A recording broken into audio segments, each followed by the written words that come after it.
আসসালামু আলাইকুম দর্শক, আমি এই মুহূর্তে আছি আমাদের মানিকগঞ্জের শিবালয়ের ইরি খাতে। দেখেন, আজকে দেখাবো ইরি খাতে কিভাবে ওনারা ধান চাষ করে থাকে। এই যে সার, এটা কি সার? টিএসপি আর পটাশ সার জমিতে দেওয়া হবে। এই দেখেন, সবাই কিন্তু এখন ধান লাগানোর কাজে ব্যস্ত। আজকে দেখাবো আপনাদের কিভাবে এই জমিতে সার দেওয়া হয়, ধান লাগানো হয়। বিস্তারিত ভিডিও থাকবে, আমাদের সাথেই থাকুন।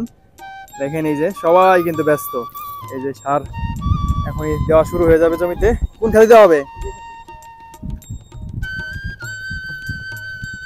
কত কষ্ট করে এই ইরি ধান চাষ করা হয়। দেখেন, এই যে কাদা, কয়েকদিনের পরিশ্রমের পরে কিন্তু এই ধান লাগানো হবে। তারপরে আবার নিড়ানি দিতে হয়, আবার ধান কাটতে হয়। কত কষ্ট!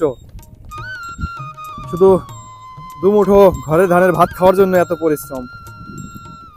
এই যে সার দেওয়া শুরু হয়ে গেছে।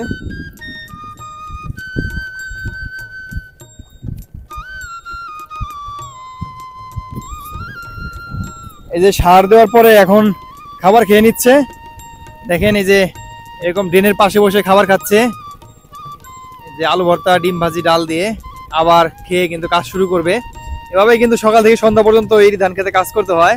অনেক কষ্ট করেই কিন্তু এই ফসল ফলাইতে হয়। এই যে এখন বলে করে মাটি দেওয়া হবে, এই মাটি দিয়ে আবার মই টানা হবে। কত কষ্ট করে কৃষকদের এই ফসল ফলাইতে হয়। দেখেন, এই যে এখন জমিতে মই দেওয়া হচ্ছে। মূলত সকল প্রস্তুতির পরেই কিন্তু এই জমিতে মই দেওয়া হয়, মাটি সমান করা হয়, তারপরে ধান লাগানো হয়। দেখেন, এই যে সবাই ব্যস্ত ধান লাগানোর কাজে।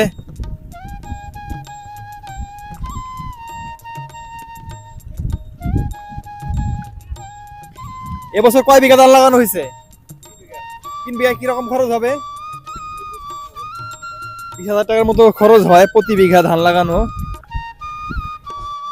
এই ধান খেতে হাল বাওয়ার পরে সার, তারপরে মই দেওয়ার পরে কিন্তু ধান লাগানো শুরু হয়। দেখেন কি সুন্দরভাবে ওনারা ধান লাগাচ্ছেন। এক একজনে কয় বিঘা লাগাতে পারেন ভাই দিনে? 1 বিঘা ধান লাগাইতে পারেন এক একজনে। দেখেন কি চমৎকার ভাবে লাগাচ্ছেন। আপনাদের বাড়ি কোথায়? কুড়িগ্রাম থেকে আসছে ভাইয়েরা আমাদের এলাকায়। এই সবাই কিন্তু দেখেন ধান লাগানোর কাজে ব্যস্ত। গ্রামের বেশিরভাগ মানুষই কিন্তু নিজের জমিতে ধান লাগিয়ে থাকেন, কারণ নিজের ঘরের ধানের ভাত খেতে তারা পছন্দ করেন।